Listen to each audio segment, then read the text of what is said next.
Hi friends, cylinder యొక్క watcher అయితే మార్చడం జరుగుతుంది. ఈ నుంచే మనకు గ్యాస్ అయితే లీక్ కావడం జరుగుతుంది. ఫస్ట్ వచ్చేసి రెగ్యులేటర్ అయితే ఆఫ్ చేసుకొని రెగ్యులేటర్ అయితే మనం బయటకు తీసేసుకోవాలి. రెగ్యులేటర్ అయితే మనకు చాలా హార్డ్ ఉంది.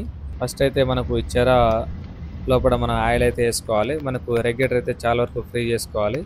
మనం ఆయిల్ వేసుకోవడం వల్ల రెగ్యులేటర్ అయితే ఫ్రీగా అయితే సిలిండర్కి మళ్ళీ పట్టడం జరుగుతుంది. ఇది వచ్చేసి కొత్త రబ్బరు. మనం పాత రబ్బరు తీసేటప్పుడు జాగ్రత్త తీసుకోవాలి. ఈ వీడియోలో చూపినట్టుగా రబ్బర్ అయితే మనం బయట తీసేసుకోవాలి.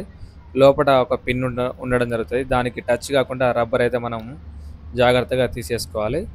రబ్బర్ కట్ అయినప్పుడు గ్యాస్ అయితే లీక్ అవ్వడం జరుగుతుంది. స్మెల్ వస్తూ ఉంటుంది మనకు రబ్బర్ కట్ అయినప్పుడు పాతది. కొత్త రబ్బర్ అయితే ఈ విధంగా మధ్యలకు బెండ్ చేసి ఈ విధంగా ప్రెస్సింగ్ చేసి లోపలైతే రబ్బరు నెట్టేయాలి. అంటే ప్రెస్సింగ్ చేసినాక చుట్టూ అయితే టెస్టర్ తోటి ఈ విధంగా సెట్ చేయాలి. సెట్ చేసినాక సిలిండర్ క్యాప్ తోటి మళ్ళీ ఒకసారి పెట్టి తీస్తే ఆ చుట్టూ అయితే కరెక్ట్గా లాక్ కావడం జరుగుతుంది. రబ్బరు రెగ్యులేటర్ కూడా మళ్ళీ ఒకసారి పెట్టి చూసుకోవాలి. ఫ్రీగా ఉందా లేదా చూసుకొని రెగ్యులేటర్ పెట్టినాక కూడా ఒకసారి అటు ఇటు అయితే షేక్ చేస్తే రబ్బర్ అయితే గ్యాప్లా కరెక్ట్గా కూర్చోవడం జరుగుతుంది. సరే, కరెక్ట్ లాక్ అయింది చూడండి. ఇది ఫ్రీగా లాక్ అయితేనే మనకు ఫ్రీగా అయితే ఆన్ ఆఫ్ కావడం జరుగుతుంది. లైక్ చేయండి, షేర్ చేయండి, సబ్స్క్రైబ్ చేసుకోండి.